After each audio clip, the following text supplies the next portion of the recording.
domashlinku mariya oo kudakeeya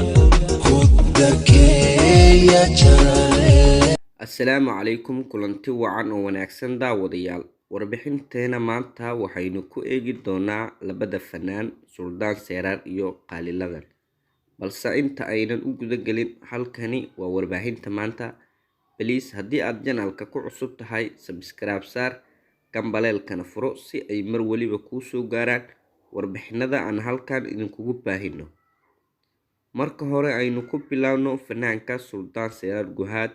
Farqiga u dhaxeeya shalay iyo maanta waxa halkan aan idinkugu tusi doonaa Suldaan Seraar shalay sida uu ahaa iyo maanta farqiga u dhaxeeya, sida aad muuqaalka uga bogan doontaan ama aan idinkugu tusi doono Suldaan Seraar sida uu haatan ku joogo fanka iyo isbedelka ku yimid shalay iyo maanta. balse marka hore aynu wada daawano muuqaalka oo dhameystiran.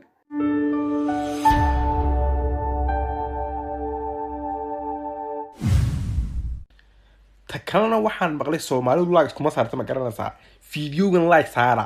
waxaan rabaa inaad fiidiyogan like saartiin inay lacag lagama qaadaye like iska saar. ha adaan kula hadlaya adiga nimikay daawanaya inaan waalaad muusa laakiin ma waaliye diridaba guday dahariyo beer dologugi helay looya dalxiis domashlinku mariya oo kudakeeya jarale.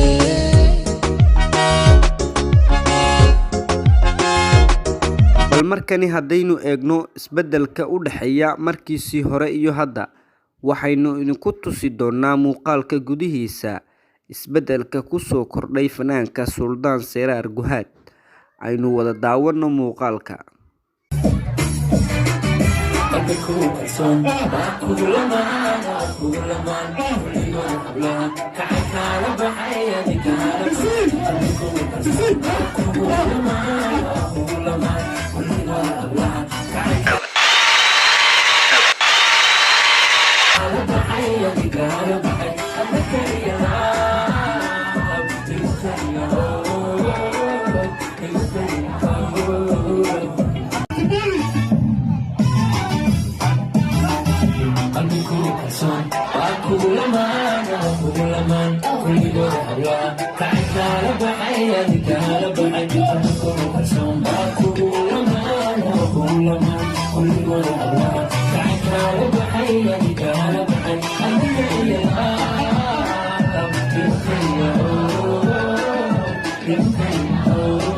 balse markani haddaynu kasii gudubno fanaanka Suldaan Seraar Guhaad, waxaynu u gudageli doonaa sida aad hordhaca ku wada maqasheen fanaanada Qaali Ladan sida ay haatan ku joogto fanka Soomaaliyeed ama isbedelka ku yimid markeedii hore iyo hadda.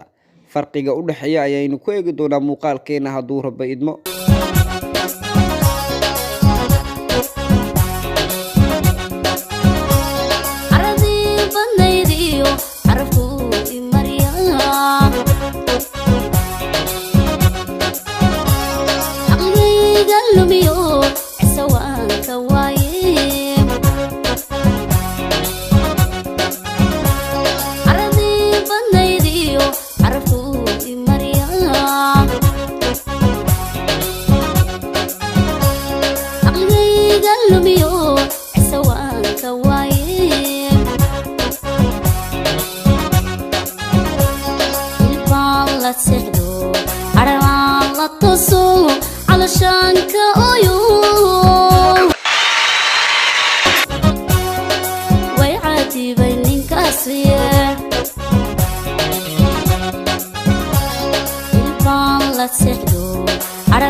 masab mudano man ka deeqday darman mudago loo masharaday